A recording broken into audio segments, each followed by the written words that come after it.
أعوذ بالله من الشيطان الرجيم. بسم الله الرحمن الرحيم، وصلى الله على نبينا محمد وآله وصحبه أجمعين.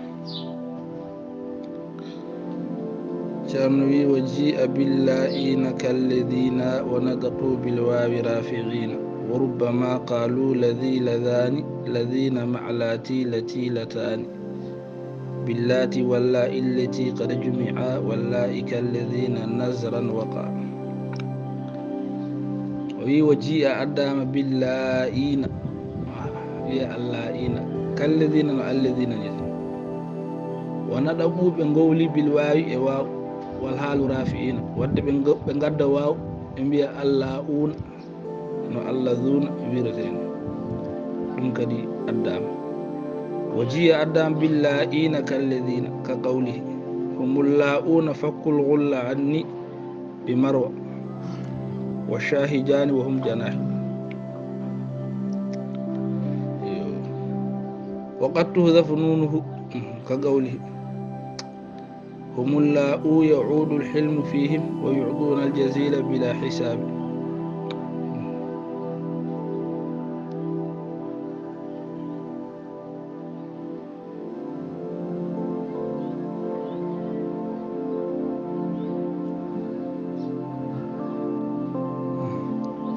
قال الكسائي قرأ ابن مسعود واللاء آلوا من نسائهم والذين يولون من نسائهم واللاء آلوا من نسائهم. قراءة ابن مسعود على عندك حالا معنا فقه. وهكي هم اللاء صنعوا كذا. وربما قالوا أنا واوني بمي الذي الذي لذان اللذان اللذان الذين الذين ما أندل لاتي اللاتي باللاتي التي التي لاتان اللتان باللتان ثم بين وايون اللي الزائد بنجت دندal wadde lam otan pulorol. وربما قالوا الذي وقرئ الصراط الذين لذان الذين مع لاتي التي اللتان التي قد جمع باللات واللاء.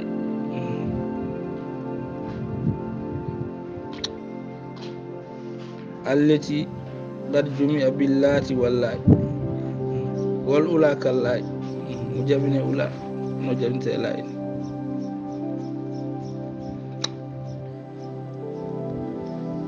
واللواتي وبالياءات فيهن ولد بلا ياؤوت كقولي من اللواتي إذا ما خلة صدقت.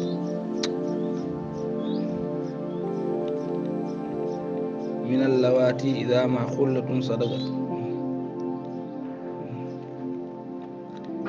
يشفي مضاجئها سم وتقبيل.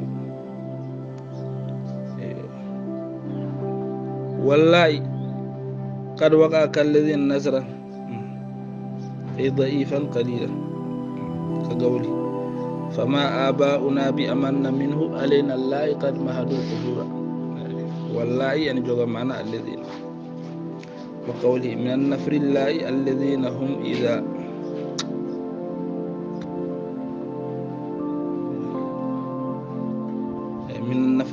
من النفر الله الذين هم إذا يهاب الرجال حلفة الباب لأقاعوا. بسم الله. وقوله مها حبها حب الأولى كن قبلها.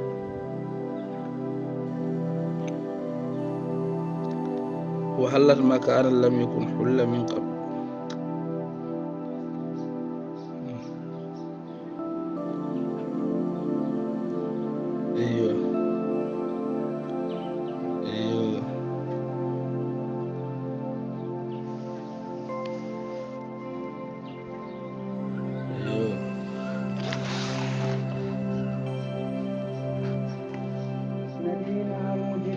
بسم الله.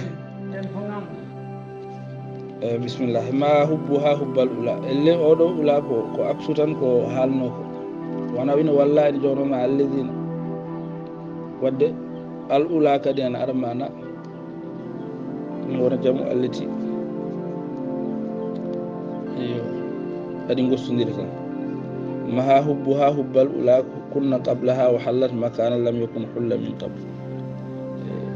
وقوله فأما الأولى يسكن غورا تهامة فكل فتاة تدرك حجل أفصم.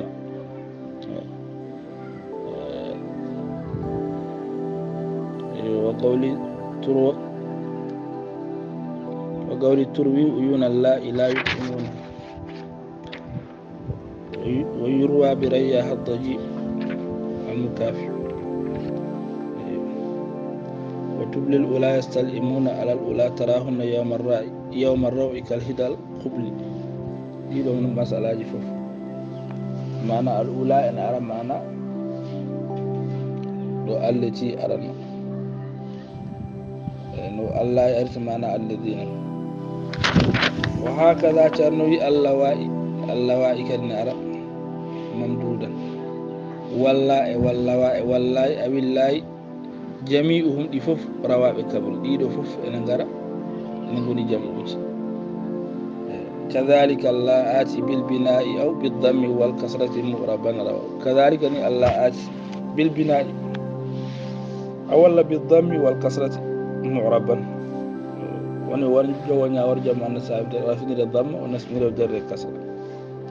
وهكذا اللواء ممدودا ولا كقولي وكانت من الله لا يعيرها ابنها إذا ما الغلام الأحمق الأم خيرا. واللواء كقولي جماعتها من أين الإكاري من اللواء شددنا بالصرار. وهكذا اللواء والله أو الله جميعهم روا. كذلك الله آتي بالبناء الكسر أو بالضم والكسرة معربا روا. كقولي أولئك إخوان الذين عرفتم وإخوتك لا زين بالكتم. ومن وما وأل تساوي ما ذكر من الموصولات بلفظ واحد. أما من فإن للعالم وحده ولغيره لعارض تشبيه به أو التغليب عليه في اختلال أو اقتران به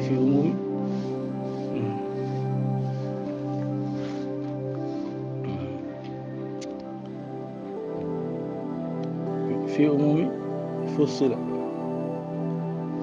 بمن نحو ومن عنده علم الكتاب. وقول أسيب القطع هل من يغير جناه لعلي إلى من قد هويت أضيء. وقوله ألا عم صباحا أيها الطال البالي وهل يعم من كان في العسر الخالي. وقوله من لا استجيب له إلى يوم القيامة ولا ومن في السماوات ومن في الأرض. وأنه فمنهم من يمشي على بطن ومنهم من يمشي على رجلين. ودك فصل بمن وانا أو يقتل به في أموم فصل بمن. فمنهم من يمشي على بطن ومنهم من يمشي على رجلين. وأما ما فإنا في الغالب لما لا عاجل وحده ولهما العاجل للمبهم أمره أنه ما عندكم ينفد. والله يسبح لله ما في السماوات وما في الأرض. قولك وقد رأيت شبها ولم ندري أبشرا أم لا يا انظر إلى ما ظهر. ونحو ربي إني نذرت لك ما في بطني محررا ومن غير غالب سبحان ما سخركن لنا وما سبح الله بحمده ولا أنتم عابدون ما أعبد من غير غائب.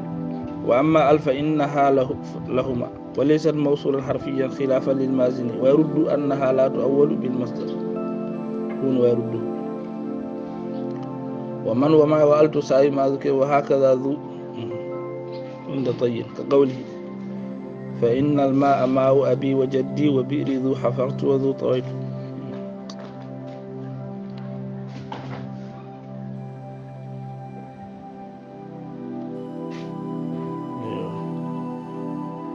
وقد تورب حملا على ذي بمعنى صاحب ونصف أنا ممتد وربيت. وقد تورب حملا على ذي بمعنى صاحب وروي بهما قوله فإما كرام موسرون لقيتم فحسبي من ذي عندهم ما كفى من ذي عندهم ما كفى فإما كرام ما وني كتد موسرون لقيتم فحسبي من ذي عندهم من الذي عندهم ما كفى وكالتي أيضا لديهم ذات بالبن على الضم في الحالات كلها رفعا ونصبا وجرا أي عند بعض ضيين قال سائل بالفضل قال سائلهم أمي بالفضل ذو فضلكم الله به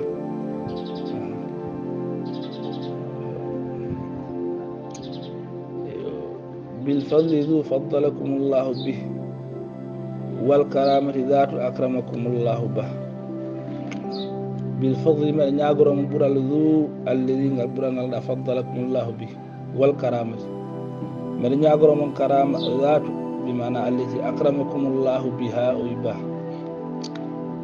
وكالتي أيضا لديهم ذات وموضع اللاتي أتى ذوات لاتي أنو ذوات أنو شرح إرشاد وكالتي أيضا لديهم ويقول بعضهم اللي بني دايم بيتشيم بيتشي وان بمدانتون to mufrad do allati anno gadda zaatu do allati ngaranno gadda zawatu ko heddi ko kutoroji on wakallati aidan ladayhim zaatu wa mawdi allati ata zawatu ka qawlihi jama'atu min aynuqil muwariq zawatu yanhadna bighayri sa'iq oke irabuha irab zawatu bima'na sahibat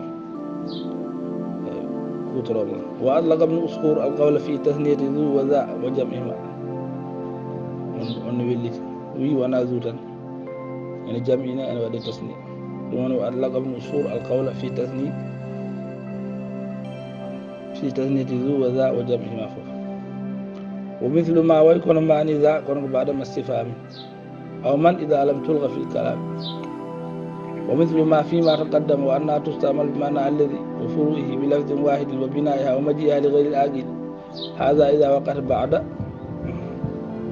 استفهام اتفاقا كقولي ألا تسألاني المرء ماذا يحاول أنحب فيقضى أم ضلال وباطل ألا تسألاني المرء ماذا يحاول ما الذي يحاول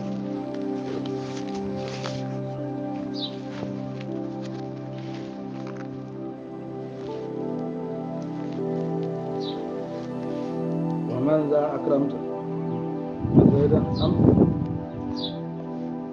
زيد ولا أم أمر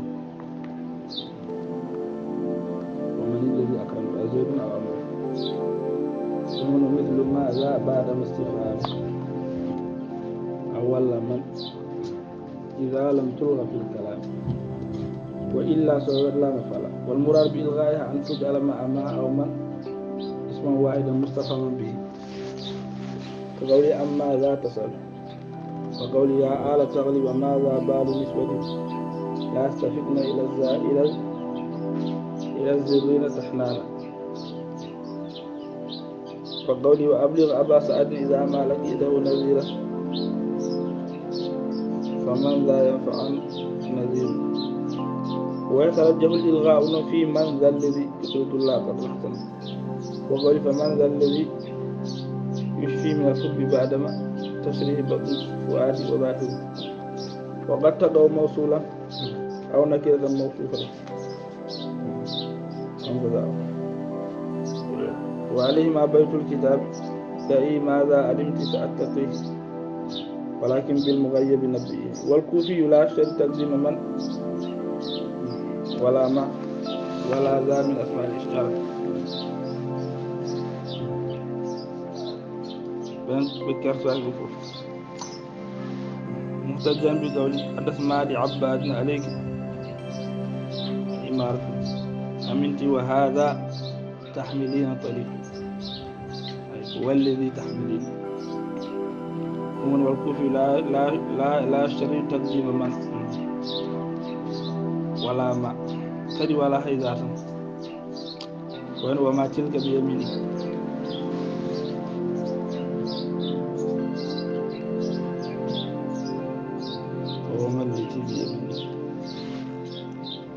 ولد بون ويتقوا من شرطه من ون شرط انه من يهدي الله فهو المهتد ونو فمن يملك لكم من الله قوما شرا أو استفهاما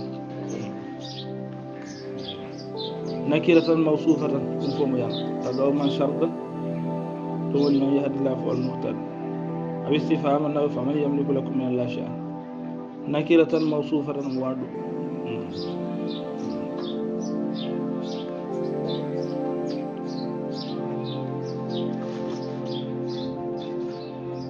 كقوله على رب من تغتش لك ناصر ومؤتمن بالغيب غير أمين على نام رب هي من تغتش متبرع ما هولاك تو ناصر لك ومؤتمن بالغيب تو غير أمين يقولون ونكرة موصوفة وقول التحية من لا قادي هبل واصل ولا صارم قبل الفراق قرينا تحية من وكم ناري من لا قادع حبل واصل ولا صارم قبل الفراق قرينا كذا ما كاد ينون كالمكو جلدو نمشي دو ما ان شرط ان استفهام ونكرة موصوفة كذا قول ربما تلزأ النفس من الأمر له فرجة كهل الإقال وقوله لما نافع يسأل به فلا تكن بشيء بعيد نفعه الدهر ساعيا يسأل به لما نافع لشيء نافع فلا تكن لشيء بعيد نفعه ساعيا الدهر ينفي بما معنى ونحرف النفي وزيد ما كان وانا زائد ينفي بما وزيد ما لا من وانت عرف نفي من وانت قد أفهم زائد ينفي بما كثيرا بعد إذ وإذا وحيث وكيف ينفي بما عند وزيد والكثيرا بعد إذ وإذا وحيث وكيف إذا نكود أفهم وانا زائد لا من خلافا للكسائي محتجا بقول آل الزبير سنام المجد قد أرمت ذاك القبائل والأثرون من عدد وقول يا شاة من أنا كل من هلت له حرمت علي وليتها لم تحرم يا شاة قنص لمن هلت له ويد من وقف زائد وصف بما ما نوصف كلأمر ما جدا قسم أنفس تمام ما ومن عرف عنه ما إنه تام واسفه من إنه تام واسفه نحو ما أحسن زيدا وغسلته غسلا نعما أي نعم شيئا الغسل ومن تدنوين كقولي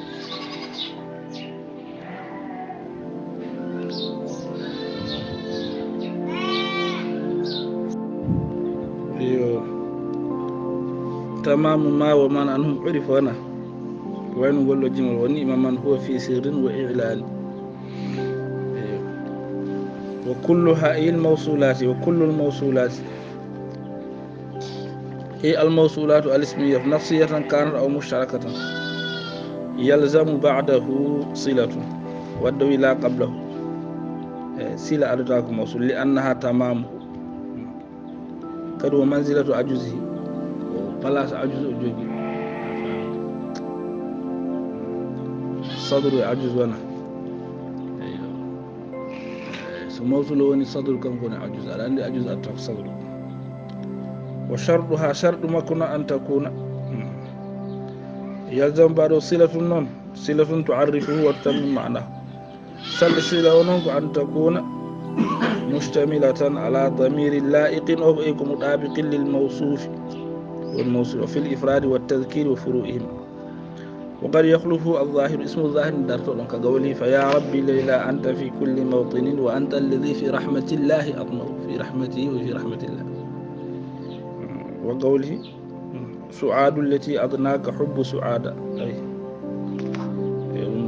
وكلها يلزم بعده صلة مغنى مشتملة على ضمير اللائق بمثلا وما كما يرجح اللفظ